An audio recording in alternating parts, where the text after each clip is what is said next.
Écoute Swiss Master, dans les halles, toujours là. S'il y a quelqu'un qui est ici, qu'il fasse A. Ça fait A. Ok, donc let's go. Tu sais quoi, j'arrive, j'improvise. De l'art pour faire face au changement urbain de la région transfrontalière, voilà ce que propose le projet Graphicity. Il a été inauguré les 10 et 11 octobre dans l'un des entrepôts des CFF du Grand Lancy, avec entre autres la collaboration des associations FBI Prod et Communication. Graphicity, c'est un projet qui est né de l'idée qu'il y a beaucoup de changements dans toute l'agglomération du Grand Genève et d'essayer d'aller à la rencontre des gens pour savoir ce que ça leur fait, ce changement, concrètement sur leur vie. Il y en a qui vont avoir des travaux pendant une dizaine d'années pas loin de chez eux, donc forcément ça a un impact sur leur quotidien et ils ne peuvent pas forcément en parler. Nous, on ne souhaite pas changer les choses, mais simplement apporter un lieu d'expression pour ça. L'événement marque le lancement des ateliers de création qui se tiendront sur 8 communes de l'agglomération genevoise jusqu'au printemps 2015. Ces ateliers feront naître des échanges entre artistes et habitants des communes pour mieux appréhender les évolutions urbaines. Mais ce projet de médiation culturelle a mis du temps à se construire. Dans chacune des 8 communes participantes, 4 communes suisses, 4 communes françaises, on est d'abord allé rencontrer les gens. Donc par le biais soit de réunions publiques, soit de promenades urbaines, soit de tables apéro, ça dépend vraiment des communes, pour essayer de comprendre quelle vision eux-mêmes avaient de leur ville. À la suite de ça, on a tiré, on va dire, une problématique par ville. Par exemple, pour Annemasse, c'était passer de ville-dortoir à ville-frontière. Et ensuite, on a choisi un artiste qui pourrait les aider à exprimer ça par une pratique particulière. À cette occasion, la commune de Lancy accueillera l'artiste Y. Y, c'est un graffeur lancéen qu'on a vu déjà à Carouge, à la fonderie, il y a quelques années, et qui va intervenir dans les maisons de quartier du Plateau, au Petit Lancy, et à la maison civique, aux Palettes.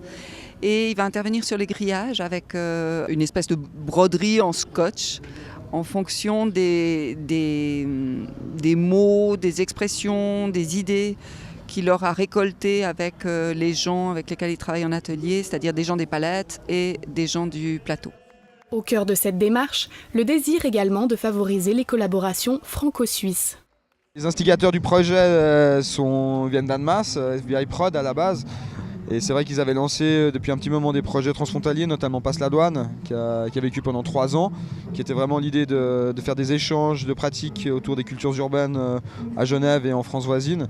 Et puis après, par extension, c'est vrai que le Grand Genève, il s'agrandit, j'ai envie de dire, presque de plus en plus. Et puis surtout, l'union fait la force. Et puis il y a une diversité de gens qui ont des choses à proposer, des créatifs, des gens du social, de l'animation, du milieu de la programmation et tout. Donc c'est vrai que c'est intéressant de se mettre ensemble, de mettre en commun les énergies et puis de proposer un projet commun, quoi. Et pour fêter ça, toutes sortes d'expressions artistiques urbaines ont envahi cette halle aux marchandises le week-end dernier. Réalisation de graffitis en direct, démonstration de hip-hop, slam, beatboxing, mais aussi des disciplines plus éloignées du street art. On a préféré quand même élargir pour pas que ce soit uniquement ça. Donc il y a par exemple du stop motion qui n'est pas du tout de l'art urbain, enfin en tout cas qu'on ne peut pas réellement assimiler à ça. C'est de l'animation, donc image par image, ou il peut y avoir de la sculpture aussi, de la sculpture hybride qui n'est pas nécessairement urbaine. Une fresque collaborative verra aussi peu à peu le jour sur la route du Grand Lancy, impliquant la collaboration des habitants du quartier. Elle symbolisera à sa manière les changements urbains en cours. Ça promet d'être absolument spectaculaire. C'est vrai que pour l'instant, depuis 3 jours, on voit le mur noirci, ici à CFF Cargo, à la Praille, mais que bientôt, dès lundi, et pendant quelques jours, on le verra petit à petit évoluer et se couvrir d'un mot qui a été choisi justement dans le cadre de ces rencontres avec les habitants, que je ne vais pas dévoiler, mais qui est un mot valise, en fait, qui rassemble en fait, les idées de changement pour la population lancéenne.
Michel.